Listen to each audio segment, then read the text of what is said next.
My sister-in-law stole the names of all my miscarried babies and used them for her own kids. I cried for each stolen name. She smiled. I mourned quietly and turned to prenatal health routines. Faye's baby blanket bore the name Charlotte. She had once held me during my grief.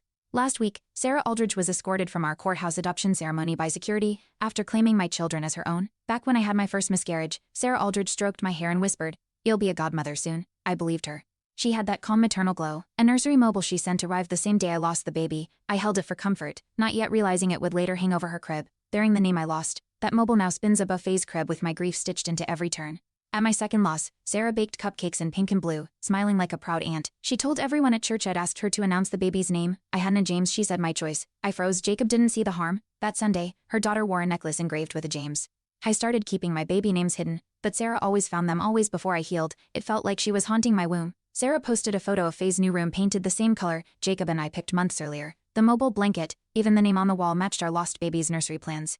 I confronted Jacob. "It's coincidence," he said, voice uncertain. "Catherine, a pharmacy tech, warned me." Sarah asked about my prescriptions. I started logging every match, every theft. My list grew, so did my fear. Was Sarah watching more than just my Pinterest boards? Faye's birthday invitation arrived, and the theme was Emma's garden. My exact baby shower plan saved in a private note. The cake, decor, even the font matched. I clenched my fists as Jacob read it aloud. Smiling, Catherine mentioned Sarah had once asked for herbal fertility blends. She'd never been pregnant. I texted screenshots to Jacob. He brushed it off. "Don't ruin things." But I couldn't sleep. I checked every vitamin bottle in our house twice. During brunch with Evelyn, my mother-in-law, Sarah laughed about Emma's ghost babies. The table went silent. I dropped my fork. Evelyn chuckled nervously later. I asked her why she never spoke up. "Sarah's always been fragile," she said. "Catherine called me that evening. Someone had refilled my prenatal vitamins without my knowledge." My hands shook. Sarah had access. I started photographing every bottle, every seal. Was she poisoning hope itself? And why was no one alarmed but me? I found a drawer in Sarah's guest room filled with baby items, each labeled with names I'd mourned. Blankets, onesies, even a framed ultrasound I didn't recognize but bore my due date.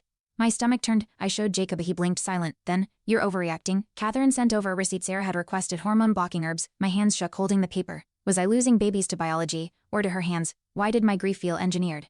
At Sarah's baby shower, I walked in uninvited, holding my latest ultrasound and prenatal journal. The room stilled. I laid them on the gift table beside her fake belly. She gasped, stumbling back. "You're not pregnant," she hissed. "That's my name." I stared at her. "No, it's my child." Evelyn stood. "Emma, is this real?" I nodded. Sarah dropped the act. Her stomach pad fell. Someone screamed. Jacob's mouth hung open. Finally, the silence broke. Security was called. Sarah clawed at my journal, screaming, "You stole my motherhood." I shielded my belly. Catherine appeared, handing over pharmacy logs. "She refilled Emma's meds illegally," she said. Sarah lunged but slipped on wrapping paper. Police arrived. Evelyn sobbed beside Jacob, who couldn't meet my eyes. I whispered, "It's over." Sarah was dragged out. My hands trembled, but my voice didn't. That night, I framed my ultrasound for the first time. I felt seen. I couldn't finish the whole story in this short. The full story is on my channel and linked below.